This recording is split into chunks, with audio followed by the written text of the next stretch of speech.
Good evening, everyone. We are about to get started. Just a reminder that there is no personal recording allowed. Thank you, everyone, for coming tonight to this special evening.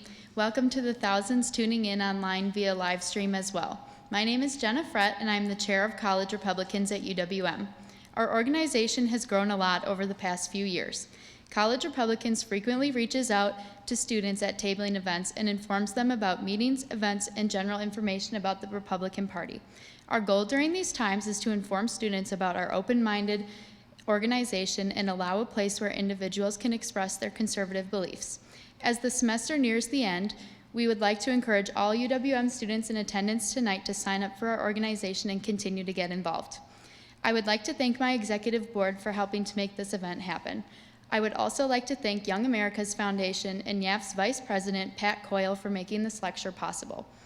Young America's Foundation is a conservative youth outreach organization committed to ensuring young people learn and are inspired by the principles of limited government, traditional American values, free enterprise, and a strong national defense. I would also like to thank Robert and Patricia Herbold for generously sponsoring this lecture series. With YAF's help, we wanted to bring in another speaker with different points of view that can connect with college students. Mr. Walsh has a daily podcast, and his columns on the Daily Wire are read by millions each month, and he is one of the right's most influential young voices. We are very excited to have Mr. Walsh here tonight. Now please welcome influential writer, blogger, and speaker, Mr. Matt Walsh.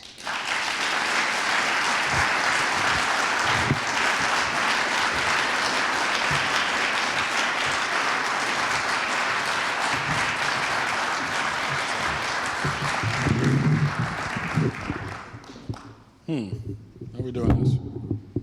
Give me 1 second here, guys. How's everyone doing? Good? Yeah? All right, there we go. Nice. Okay, thanks everyone for being here. Even if some of you are only here to tear me apart in the Q&A, I appreciate you as well, though, jerks.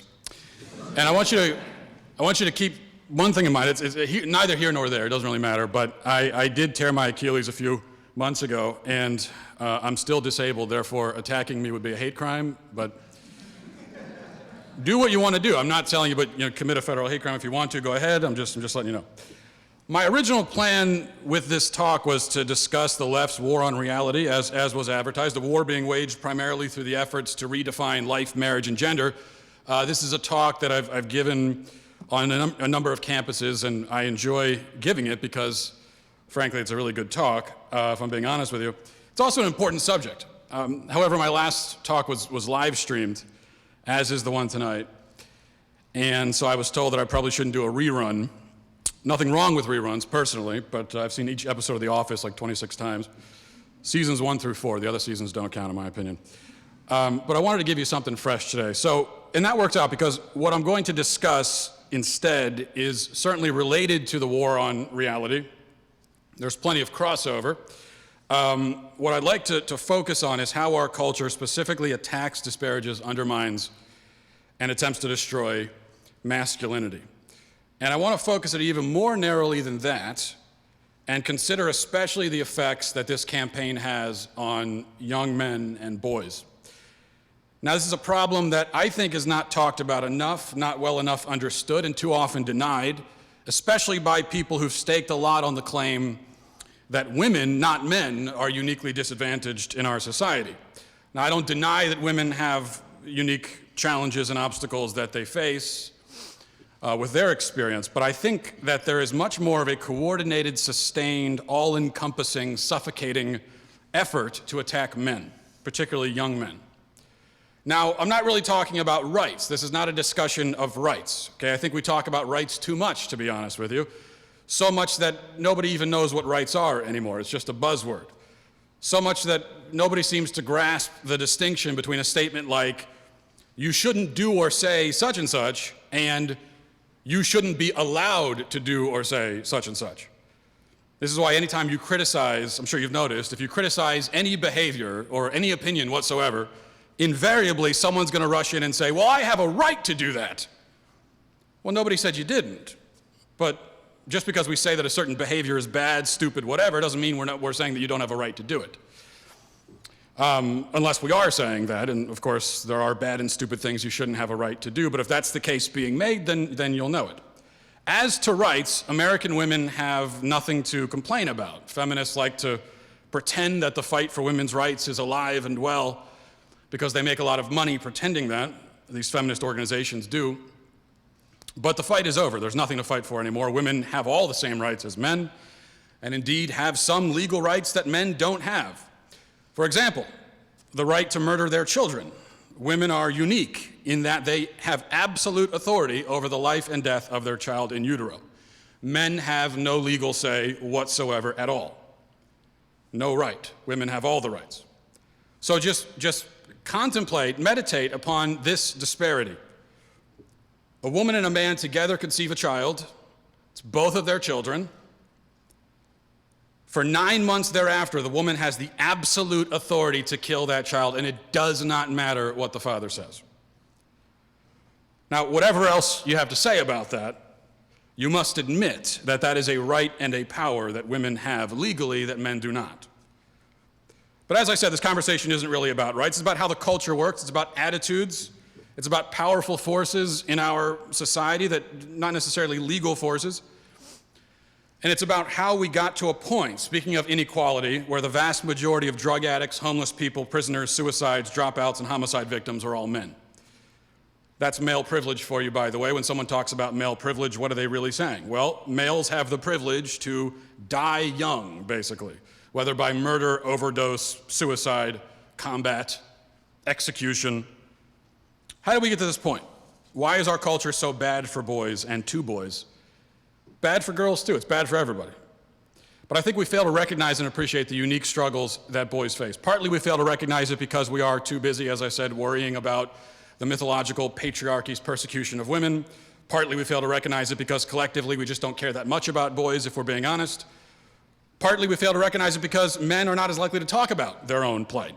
And partly a man will not talk about it because everybody else, including fellow men, will only laugh at him and downplay the problem. So here are some factors to consider. Number one, our culture preys on a boy's weaknesses. Now let's imagine the world that the average 13-year-old boy inhabits, okay? He has long since been exposed to hardcore pornography, probably watches it regularly. The average age of first exposure is now 10. According to some studies, it's 8 or 9 or younger. Then puberty hits. His hormones are going haywire. His brain is hardwiring itself to focus obsessively on sex. He cannot really help it. He feels the biological impulse to go out and find a sexual partner. This is biology. Though he doesn't understand this urge, and his conception of human sexuality has been perverted and confused by the porn habit that he developed in 6th grade. The boy cannot escape sex. It's all over his computer, it's all over his phone, it's all over social media, it's all over the TV, it's all over the music he listens to, it's all over everywhere. It seems that everyone is doing everything they can to make a degenerate and a creep out of him, even as they demand that he be the opposite of that. We ask for self-discipline, self-control from the boy while providing him none of the tools to develop them. Rather than tools, we give him temptation, nonstop temptation everywhere he goes, all day, every day, right at the moment when his brain is least capable of dealing with it. And even if the boy possesses the almost superhuman moral fortitude required to pursue chastity and purity in the midst of the sex-choked fog that engulfs him and that he has been raised in, he'll only meet mockery and discouragement from our society.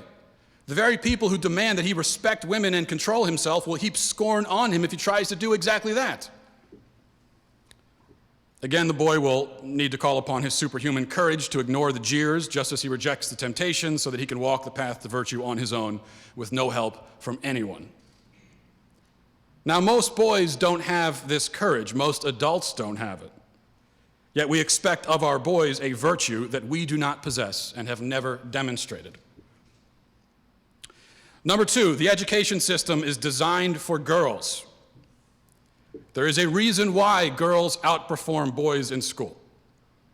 Girls are not smarter on average, but they have an easier time because the classroom is set up to reward the calm and organized demeanor more natural to them. This is why I have no patience for any claim that society is set up in such a way to oppress women. Give me a break. They start their lives in the education system. The first 13, 14 years, their formative years, they are in an environment that is tailored to them. Boys are more rambunctious. They have more physical energy. They're less able to sit still, less able to focus attentively on one dull task for a prolonged period of time. This, again, is biology. The typical classroom environment is torture for a boy. It penalizes him for being himself. It penalizes him for being a boy. As a result, boys get lower grades. As a result, boys are more likely to drop out. As a result, boys are more likely to be suspended and expelled. Perhaps worst of all, boys are twice as likely to be diagnosed with ADHD. Why do we never question this? By high school, 20% of boys, 20% are diagnosed. 20%. Yet we never stop to ask ourselves why boys are more susceptible to this mysterious mental illness or disorder. We never stop to consider that perhaps we are not so much diagnosing boys as we are diagnosing boyhood. See, if the school system were not predicated on sitting still and memorizing things, and it need not be, but it is, there would be no ADHD. The ADHD diagnosis is, after all, situational. One of the first things they ask you if you take your child to the doctor and say, gee, doc, I think he has ADHD. And it's very easy to get that diagnosis confirmed. One of the first things they're going to want to know is whether your child's lack of attention is causing significant problems in school. But why should that matter? Difference does that make? If this is an actual mental disorder, who cares if it causes problems or not in school? Think about it. If you take your child to the doctor for juvenile diabetes, they aren't going to ask you if it's causing problems in school. Diabetes is diabetes, but ADHD is not always ADHD. Back in old agrarian societies, they didn't have ADHD. Didn't exist. Why is that? Well, because it wasn't a problem for a boy back then to have lots of physical energy. In fact, it was necessary. Now it's a problem because we want him to sit still for the first 18 years of his life. And so we call it ADHD. I mean, do we see a problem here? We have arbitrarily decided that every child must be the sort of child who thrives in that specific environment. Even if we have to stuff pills into his face to make it happen and force the issue, we've decided that that's how it has to be. Girls are not drugged nearly as often because most of them are already the sort of people that the school system prefers. The school system prefers girls. And if the boy doesn't act like a girl, they're going to see to it that he does. Now, every time I discuss the dangers of ADHD medication, I'm informed that I can't possibly know what I'm talking about because my children do not have this disorder.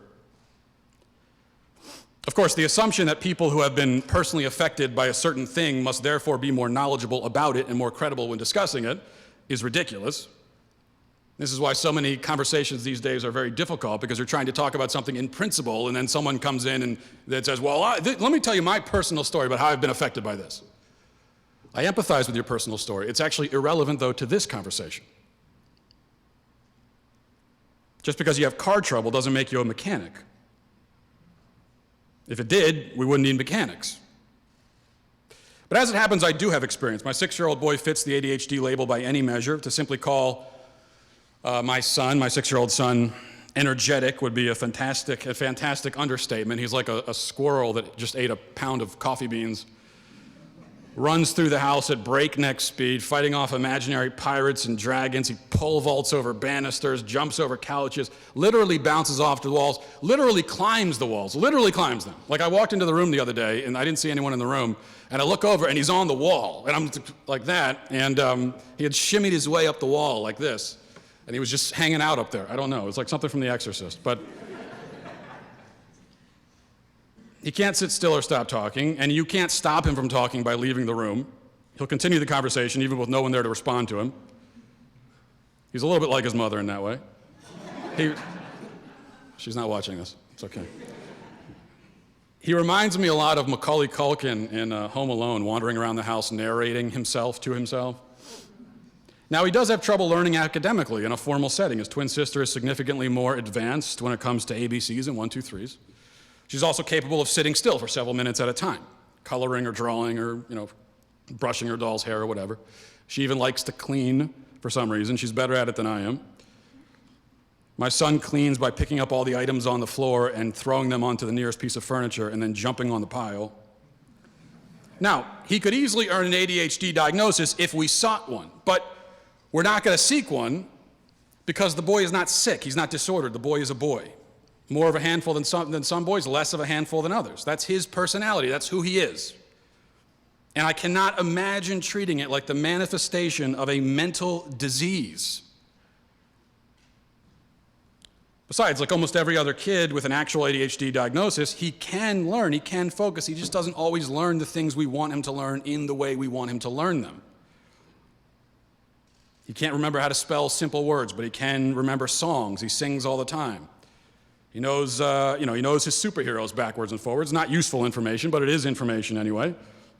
Knows a lot about pilgrims and Indians because that's a historical story that fascinates him. He knows about ants and bugs. He knows about the migratory patterns of sharks. He knows about rocket ships and astronauts. Knows a lot of stuff. Now, if we had enrolled him in public school, they'd tell us that he has a learning disability. But he learns all the time. He loves to learn, just in his own way and about topics that interest him. What's wrong with that? Is the kid disabled because he doesn't like sitting at a desk and regurgitating information? Whoever decreed that every human being in the world must be able to learn that way? So what if he can't? Is it wrong that he prefers to go out in the woods and actually, pick up the bug and learn about it that way than just hearing facts about it in a classroom? Now, obviously, we need to teach our boys to be obedient and respectful, and they really do need to calm down sometimes and be quiet, but boys also need to be boys. And I'm afraid they're rarely given that opportunity these days because they're always being told, no, stop, calm down, be quiet, sit still. Maybe in school we carve out 45 minutes the whole day for them to let out their energy. And I'm told now that even that gym class, they're getting rid of. Someone sent me an email the other day and said gym class is now lifestyle sports or something like that. Lifestyle activities is what they call gym class now. And you sit and you do Scamtron examinations rather than just going out and running around in the mud or on the field. I think we're ruining our sons this way. We are robbing them of themselves. It's the worst kind of selfishness. It's the worst kind of narrow-mindedness. The problem is us, not them. We are the ones who need to change. If there is no room in our schools and our homes and our culture for boys who act like boys, then our schools and home and culture need to change. It's that is sick, not our boys. If we have established a system that cannot handle half of the kids who are fed into it, then the system is broken. Tear the system down, but leave the boys alone. Number 4, masculinity is denigrated. Now, you might think we've already done enough to these boys. We've made our point. We've shoved sex in their face, deprived them of role models, forced them into an education system that treats their personality like a disease. But we're not satisfied. In case any of them have survived that gauntlet, we then attempt to bury them in self-loathing. Now, femininity is attacked also in our culture, but nobody would ever call femininity itself toxic or fragile. It's unthinkable. No one would ever say that. Nobody ever talks about female privilege, even though, as I've demonstrated, females enjoy many privileges in this society. Nobody would ever label all women dangerous or, quote, potential monsters to be feared, as someone from the New York Times recently said about men. In fact, new guidelines from the American Psychological Association recently declared that masculinity is, quote, harmful. A post on the APA website explains recently, it says, prior to the second wave feminist movement in the 1960s, all psychology was psychology of men. Most major studies were done only on white men and boys who stood in as proxies for humans as a whole. Researchers assumed that masculinity and femininity were opposite ends of a spectrum, and healthy psychology entailed identifying strongly with the gender roles conferred by a person's biological sex. Let me just interject here. Yes, masculinity and femininity are opposite ends of the spectrum, and it is healthy to identify with your biological sex, but not according to the mental health experts over at the APA. Now, it continues. In 2007, researchers led by James Malik of Boston College found that the more men conformed to masculine norms, the more likely they were to consider as normal risky health behaviors such as heavy drinking, using tobacco, and avoiding vegetables. I confess I was a little excited to see avoiding vegetables listed as a risky behavior. Been feeling a little bit lame lately as I get older. And I was thinking, I need to do something risky, maybe buy a motorcycle, join an underground bare knuckle boxing league or something. But now I've discovered that I take my life into my hands every time that I skip the salad bar at Ruby Tuesday. Anyway, the main thrust of recent research, according to this article, is that traditionally masculine traits such as, quote, stoicism, competitiveness, dominance, and aggression are harmful. Among other things, we're told that all of these stoically aggressive men are reluctant to seek self-care, including psychological care. Now, I wonder, could it be that men are reluctant to consult psychologists in part because the psychological community has labeled them all disordered? Is it possible that we do not feel particularly inclined to open up to someone who believes that our most fundamental character traits are harmful and poisonous? That is, after all, the crux of these new guidelines. If stoicism, competitiveness, and aggression are on the whole harmful, then manhood itself is harmful. Those traits are natural to men. Not every man has them to the same degree. Perhaps some men hardly display them at all, but in general, men are more emotionally reserved, more aggressive, more competitive, more physically dominant. It didn't become this way because society engineered it. It already was this way. It has always been this way. Society did not invent masculinity. Society rather noticed masculinity. And that's why throughout history, societies across the world, even those who never came in contact with each other, had unknowingly come to certain near unanimous agreements about the roles of men. In most civilizations, not all but most, men did things like hunt and fight wars and protect their homes, play violent games of various sorts. Many civilizations across the world had coming-of-age rituals for boys that were focused on making sure that the boy is tough, strong, self-sufficient, and so on. Certain masculine traits like stoicism, competitiveness, dominance, aggression were, again, in civilizations that had never come in contact with each other, encouraged and celebrated in men. You think about just one example, even when the Spanish and the Aztecs met back in the 16th century. Two civilizations that had at that point never encountered each other, two civilizations that were alien to each other in so many fundamental ways. But still, a lot of these very basic notions of manhood were shared by the two. That's how they were able to, in some way, understand each other. Of course, it manifested in different ways. The Aztecs ripped out human hearts, and I guess you'd call that toxic masculinity these days. But the point here is that even from an anthropological perspective, it is evident that masculinity is not some arbitrary invention. It is ingrained and innate. Number 5. Society intentionally sows confusion into the minds of boys. There has been, as you may have noticed, an overwhelming push in recent years to impose gender confusion onto children. Now, boys seem to be the special targets again of this. They seem to be the ones who most commonly fall victim to it. Though, of course, girls here are victims as well. Now, this push is being made by all of the powerful forces in our culture, from Hollywood to media to academia to corporations to government to the courts to the medical industry, and so on. Even on the very local level, even in conservative areas, you find it. You could go to a small town library in a red county in the South and find drag queens reading to children. Now, what is the point of this? Yes, the library wants to do a story time for children. That's great. Why do you need men dressed like women from a Tim Burton film to be the ones doing the reading? What is the purpose of that? The purpose, quite plainly, is to normalize, that is, promote, this kind of lifestyle to children. There could be no other reason. And efforts like this on the local and broader level have been tragically and horrifically and infuriatingly effective.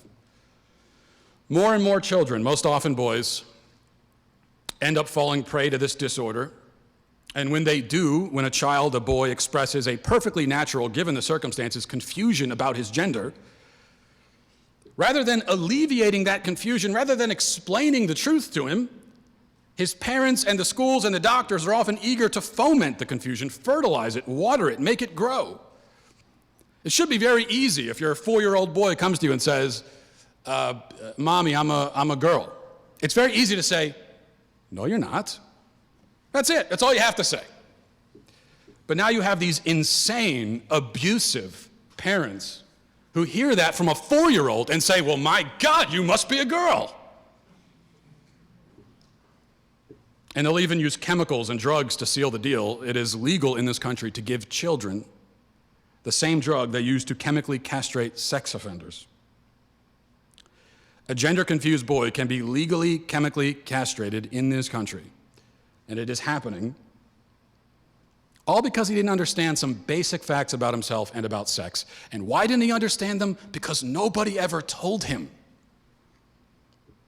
Here's the reality, of course. A child cannot choose his gender. A very young child cannot reliably make any choice in any context. Take a child to Baskin-Robbins, ask him which flavor he prefers. He'll give you 14 different answers before collapsing into tears. Have you ever been behind a parent at a place like Baskin-Robbins who is asking the child and going through, oh, you want that? Okay, you want vanilla? You want strawberry? And you're sitting there for 6.5 hours waiting for him to make up his mind? You let him decide what outfit he's going to wear. You know, he'll emerge from his room wearing one shoe, no pants, underwear on his head. And I know this from experience. Allow him to choose his dinner, and he'll be eating a bowl of ketchup with a side of gummy bears and whipped cream. That's because children can't make up their minds. A child at a young age has not developed the cognitive ability to assess a variety of options and decide which course is correct, safe, and healthy. He literally can't do it. He doesn't have the ability. It's not his fault. He's a child. And he's not going to have that ability for several more years, and if he grows up to be a leftist, he'll never have that ability. But, sorry, I had to throw it in. Of course, I say a child can't choose his own gender. Nobody can choose their own gender. That matter is irrevocably settled by our chromosomes and our reproductive organs and dozens of other biological markers that are unique to men or women and that are the things that determine whether you are one of those things. But the leftist position here is so preposterous that even if one grants the absurd premise that gender can theoretically be chosen, the left would still be wrong in thinking that children, even as young as 3 years old, they tell us, can choose it. There are a lot of things that we all agree that people in principle can choose, but we also agree that, of course, children can't choose those things. They can't vote, they can't drive, they can't take out a mortgage, they can't buy a gun, they can't buy a ticket for an R-rated movie, they can't buy alcohol, they can't buy cigarettes, they can't buy anything because they're too young to do so. Young children cannot grasp the distinction between fantasy and reality. This is another thing that's missed. That's why I always think it's funny when parents torture themselves about, this is among Christian parents around the holidays, you hear this discussion about, am I going to tell my child that Santa Claus is real? Well, if he's young enough, it won't matter what you tell him because it's not going to mean anything. If you go to a 3-year-old and say Santa Claus is not real, they will not know what you mean by that. It will mean nothing to them. My oldest son, about 4 years old at the time, once tried to, as I told you, he likes to leap over things. Well, he tried to leap over a banister once, a couple years ago. Only problem is the banister was on the 2nd floor. And I stopped him just in time, and I warned him very sternly that he must never do that again. And he said that he'll be fine because Spider-Man jumps off stuff all the time. And I explained that Spider-Man isn't real, and he said, "No, you're wrong, Daddy. I know he's real. I've seen him on TV." Now, are we supposed to believe that people this ignorant and immature, so innocently detached from reality, I think beautifully, wonderfully detached from reality as a child, are we supposed to believe that they can make meaningful declarations about their own gender? A boy who says he's a girl doesn't even know what a girl is. Adult leftists don't know what a girl is either. But at least the child has an excuse. So the next time you hear a young boy make this claim about himself, here's a very simple thing for all these idiot parents who are confused by this. Your child comes to you and says, "I'm a girl." Simple follow-up question, what's a girl? Now, if you listen to his answer, I guarantee you will discover that "I'm a girl" really means something like, "My sister's dollhouse looks cool and I'd like to play with it." See, his declaration of being a girl is really a declaration that he is interested in some of the things that his little toddler brain associates with girls. That's what he means. Now, as adults, It is our job to help children sort through this confusion. We're supposed to be the ones grounded in reality, the ones who understand the distinction between fantasy and reality. If we fail to delineate between those two, our children have no chance. So those are 5 major ways that our culture attacks boys. Now the question is, what can we do about it? How can we counteract it? Well, that's a larger question than I have time to fully answer. I think for one thing, there should be laws passed on some of these issues. You know, I'm not much of a libertarian myself, and I believe in passing laws.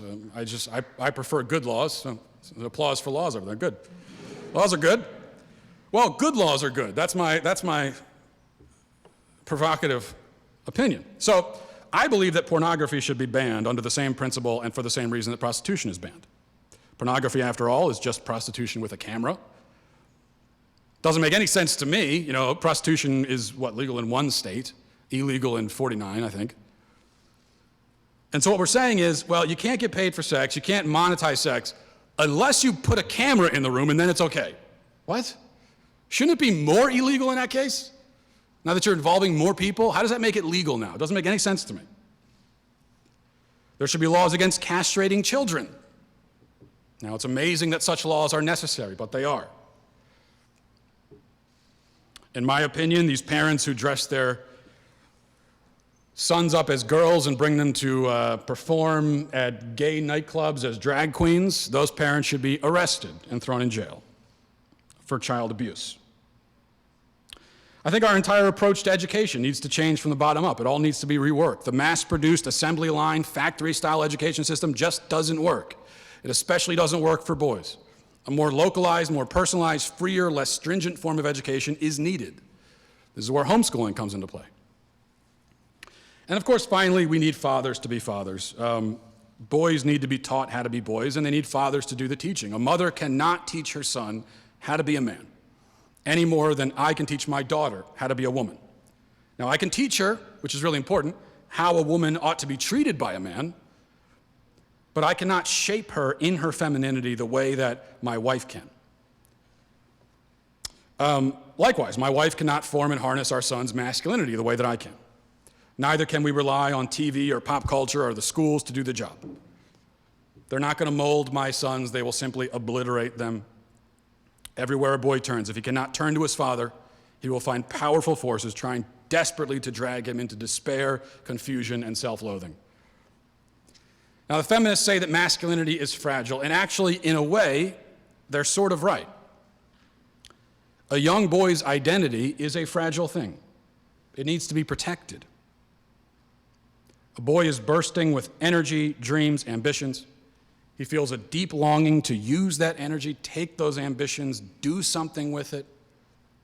He needs someone, his father preferably, to show him what that thing ought to be. Or else he will figure it out on his own, finding no help anywhere else, and the result may literally kill him, and perhaps dozens of other people along with him, as we've seen. A girl needs guidance too, but she has some advantages. For one, almost every home in America features a mom. Good. For another, most schools are staffed and run primarily by women. For another, our culture is extraordinarily focused on empowering and encouraging girls and telling them how beautiful they are, how valuable and important and strong and wonderful. You know, a woman's cosmetic products, their commercials are all, you're beautiful, you're wonderful, you're priceless. Whereas recently, a man's cosmetic commercials are, you're scum, you're this, start scolding you. And I think there you see the difference. A girl looks for fulfillment in her home and in her relationships. She's calmer, more relational, more domestic. A boy feels the indescribable, uncontainable urge to go out into the wild and find fulfillment in something out there, just out there. He doesn't know precisely what or where, and the culture comes along like a snake in the garden and says, go that way, try that over there. And if the boy follows, he'll be led potentially into a lifetime of failure and misery, as so many have. And that's where the father is needed, to come to the rescue, to stomp on the serpent, to take this boy's hand, to look him in the eye, to tell him, you're a boy, that is good, that is wonderful. One day you'll be a man. I will show you how. I will show you the way. Follow me. That's what a boy needs. And many will never get it. And we will hate them for what they become because of it. But it didn't have to turn out that way. If only someone had been there, if only they'd been given a chance. That's all I got, guys. Thank you.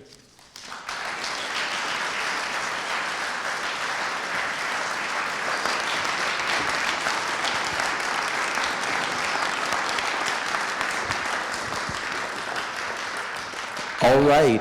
Oh, Jesus. All right, it's now time for the Q&A section. If you have a question, please make your way around the back of the room to this aisle. I will hold the mic. Please do not try to take it from me.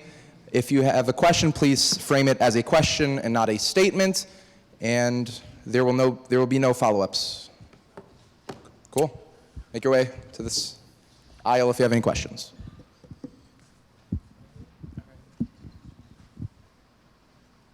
Good evening. Thank you for the speech. My name is Matthew, so I'm partial to your name. I'm from College of Lake County in north of Chicago, and my question is, who is your least favorite person on the Daily Wire and why? My least favorite person. Can I say myself? I'm not really into my own stuff all the time. I'm kind of hit or miss, I find. Is that a cop-out? Yeah. Okay. Well, you know what? Here's what I'll say. There are a number of conservative Catholics on the site, Michael Knowles being one, Paul Bois is a writer. They're all very good at what they do, but I think it's kind of like Highlander. There can only be one. So there's a certain Catholic rivalry I have with all of them. So the fact that they're trying to take my conservative Catholic crown, I guess I would have to say them as a matter of competition. All right, thank you. Yeah. Hi, Matt. I'm nervous as hell, but I'll do what I can. So basically, I have nothing but admiration and respect for you and the Daily Wire. I just wanted to kind of question you all kind of on the basis of what Bill Maher said on Friday with regards to, he said, it's no longer enough to make a point. You have to own people, except the person who gets owned doesn't change their mind. They just make a mental note on who never to interact with again.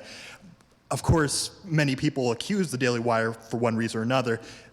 All the headlines, all the clickbaity titles, Ben Shapiro owns this or that person, etc. We've got the leftist Tears Tumblr, the very best in drinking vessels, Absolutely, yeah. etc. Basically, is this contributing helpfully to this war? Is this declaring war on people, or is this going to help bridge the gap and correct ideas with everyone that we need to engage with? Yeah, good question. I'm not familiar with the quote that you just offered. That was Bill Maher, you said that? Yeah, on Friday, yes. Oh, okay. I think, obviously some of the leftist tears and all that's, I think everyone understands, tongue-in-cheek.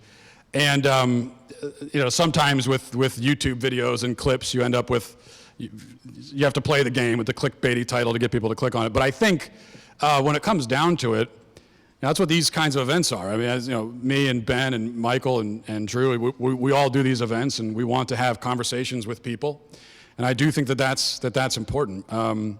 So I don't think, despite some of the tongue-in-cheek stuff, when it comes down to it, I don't think that in a conversation, the goal is to own someone or destroy them or obliterate them. There has to be, if there's going to be a conversation, it has to start at some level with actually trying to understand what the other person is saying, so that you can then interact with it. And I certainly think there should be more of that. Where'd you, over there? Yeah, thanks for the question. There should be more of that for sure. Thank you.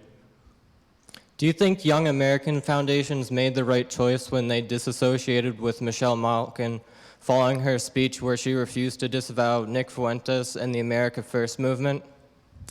Yeah, I think that it seems clear to me, and a lot of people were upset and said that Michelle Malkin was deplatformed and this sort of thing.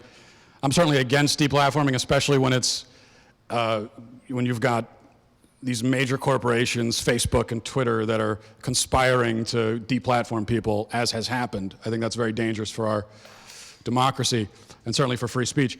But when you've got an organization like YAF and an individual like Michelle Malkin, and they go their separate ways, that's not deplatforming, that's not censorship. No one is being told they can't say anything anymore. She can still go give speeches on college campuses, and she'll attract a big crowd. And so I think that their visions for conservatism just veered, and so that's why they went separate ways. I have no problem with it.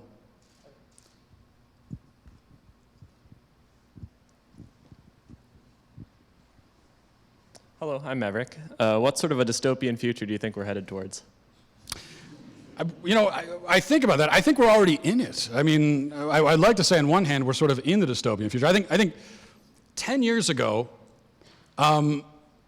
if you had predicted slippery slope and you had said, 10 years from now there's going to be drag queens reading to kids at the library, people would have looked at you like you were crazy. And now here we are. I mean, there are things happening now in our culture that forget about 10 years ago. There are things happening in our culture that even 5 years ago would have seemed unthinkable. So we are in, I think, a sort of dystopian future as it is, which isn't to say that it can't get worse. When we talk about the slippery slope, it seems to me that we're not on the slope anymore. We've just careened off a cliff and we're now at the rocky bottom. But that doesn't mean we can't take out a shovel and keep digging even deeper, which I think is what we're doing now. But A new slope to slip down. yeah, exactly. So that's my cheerful answer. Thank you for that. Thank you for giving me that opportunity to cheer everybody up. Hi, I'm Andrew Carvajal. How are you gonna what do you think we're gonna fix this problem of masculinity, especially like for someone like myself that came from like a broken family. My father left when I was very young. Like, how do you think we're gonna help these young men? Like, I was lucky enough to have uncles and family, but how are we gonna help them? How are we gonna help them with in terms of masculinity? Yeah, in terms of masculinity. Like, I don't know if you have like any ideas or something. Yeah, that's kind of what maybe I should have spent more time at the end on the solution. One thing is, you have to understand, I'm more of a complaint guy, so I complain about stuff. Then every time I do an event, I come to these things, and then there are people like you saying, give me practical answers. It's like, that's not my thing. I'll look to someone else for that. I can just tell you that we're screwed. That's my specialty. No, I think there are two levels of the problem, or of the solution as well. One is the sort of level in the home on a personal level, and that's where fathers come into play. I mean, if we're talking about masculinity, you can't get away from that. I'm not saying that if a child grows up without a father, it doesn't mean that he's doomed or anything, but it's obviously a disadvantage, right? So we need fathers. But I also think we can't discount, which is a mistake that I think libertarians make, where they just totally discount the law and they say, there's nothing government can do. Now, it's true that we have a dysfunctional government. There are a lot of bad laws, but I do think that the law serves a purpose in society and in civilization. And that's why I outlined just a few laws that can be passed that aren't going to fix the problem, but they're going to offer some protection for not just boys, but children in general. I think it's one of the great shames of our society is that we don't protect children. And I think we need to do a lot more of that. So thank you. Thanks for the question. Thank you.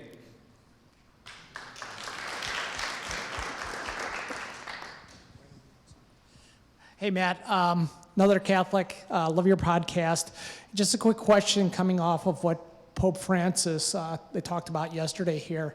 Have you heard of new EPA standards been released that will allow me to get communion this weekend, or is that still up in the air with the new 11th sin that's coming in with the environmentalism? I'm sorry, say the question again. I was trying to be a pun.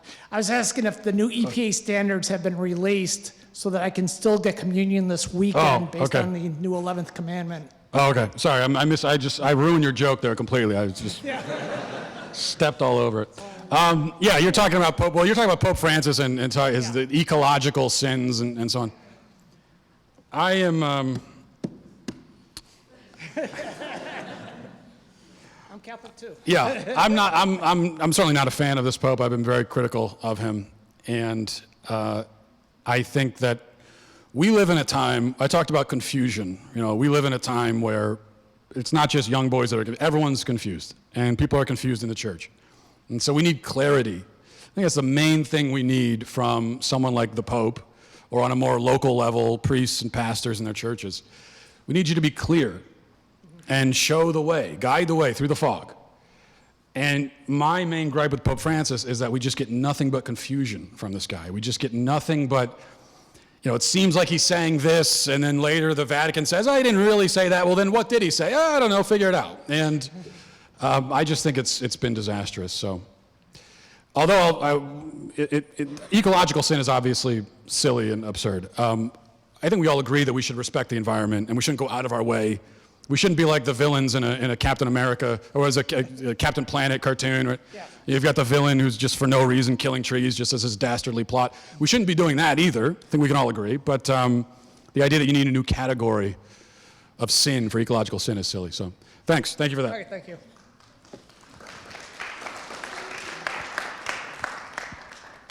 Hi, my name is Juana, and I go to Warren Township High School just over the border in Illinois. So I personally identify as a libertarian. I personally wouldn't. Get out of here. Get out. Okay. Okay, I wouldn't vote libertarian, like, individually. And, like, as a Christian, I have always believed that everybody knows what's right and what's wrong, and people know what's good and what's bad. And I know you said you don't think that prostitution or pornography should be legal. If people already know that it's wrong, people already know the detrimental effects of it, why do you personally are, like, opposed to it? Because I'm personally split on that issue. I mean, you know what I'm trying to ask? Yeah, well, this is right. People point out it's the same thing. You didn't bring this up, but when I go and talk about abortion, and this is something I hear from libertarian-minded people where they say, you're pro-life? Okay, so I'm not putting this on you, but it's a similar sort of objection where they say, well, it's going to happen anyway, and you can't, and even if you're against it, the government shouldn't legislate morality and that sort of thing. My response to all of that is that, first of all, I think the government does legislate morality in a sense, in the way that our laws are moral. It doesn't mean that every immoral thing should be illegal, but our laws are grounded fundamentally in a moral sense, in natural law. And so I just think that's a mistake. What was your actual question? I feel like I'm going off on a direction here. You're looking at me like I'm not answering it. So what's? It's kind of a lot of questions in one. Like, I know you're all about freedom and liberty and, like, individual choices and stuff, but by saying that prostitution, pornography should be illegal, aren't you, like, going against that? And, like, this nation was founded on Judeo-Christian values, and I mean, people know what's God. The Bible is all about knowing what's right and what's wrong, what's sinful and what isn't sinful. Don't you think there's an inconsistency there? Right. I think that we're taking away the choice from people to do these things and so on. I think that when it comes to prostitution and pornography, and I do lump them together, I see no real difference between them, like I said. I think you have the issue of, first of all, the public good, which the government should be concerned with. Now, we know the government can often have the wrong idea about what is in the public good, but I don't think it's in the public good to have a situation where, I mean, imagine if prostitution was legal in every state. We already have pornography, so then you've got a bunny ranch on every corner. You've got pornography filling up the phones. I don't think that that's in the public good. I don't think it's for the good of children. And I do think that we should be trying to protect them. Also, I would mention that it harms people. I mean, sex trafficking, we would all agree, should be illegal. It's a horrible thing. Well, it's very difficult to police something like sex trafficking when you've got the pornography industry. I mean, the pornography industry fuels and feeds sex trafficking, and they kind of rely on each other. And it's also impossible to know. I mean, if you're looking at a video online, how do you know that woman is there by consent? How do you know she's of age? How do you know she's not being drugged? How do you know she's not being held against her will? You don't know that. And a lot of these women in fact, are not there consensually. So I think that's another reason why there's a place for the government to make laws. Thank you. Yeah.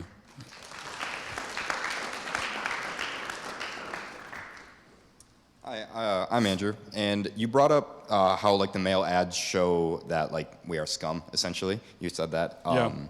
And there was that Gillette ad about a year or two ago where it talked about the whole thing was about toxic masculinity. Yeah. More specifically, there was that one clip where there was those two men on the street, and then one of the guys was, like, a girl walked past, and the guy was gonna go after her, but, like, he was gonna follow her and, like, whatever, ask her out or whatever. And then that one guy stopped him and said, "Whoa, man, you don't want to do that." So what do you think like that effect has, or what effect do you think that has on like boys, like trying to ask girls out is like toxic? Like what effect do you think that will have on like boys? Like do you think it will make boys more like awkward in trying to like communicate with women? Or? Yeah, I think, and this is something that we can thank the Me Too movement for as well, in part, that, you know, yes, we should obviously be respectful of women. That commercial is interesting because I know that one scene you're talking about where the attractive woman walks by, the other guy is going to just, it looks like he's just going to go up and try to talk to her, and then the dude is like, hey, dude, no, wrong. Yeah. It's like, what? Why is that wrong? I'm just going to go, it's wrong to go talk to a woman? I can't even do that? So it's a subtle thing in that commercial, but that does seem to be the message that you hear from feminists, that oftentimes, you know, if you're propositioning a woman, even in the sense of just asking for a date, and she's not interested, then that could be harassment. You could be harassing her. And I think it does make it very difficult for, you know, normal interactions between the sexes to take place. So, sweet. Thank you. Thank you. Appreciate it.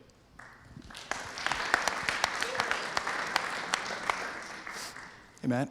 I work in the world of Catholic education, and I agree 100% that your view of education, and especially the challenges boys have learning in that kind of environment that schools are today, what would the school look like that you would trust to send your kids to, especially your son? Well, it would not be a school that's run by the government. That's number one. The school that I most trust to educate my son is in my house, and so that's why we homeschool. So I most trust myself and my wife. But, you know, I don't think that's the only situation that could be acceptable for a child.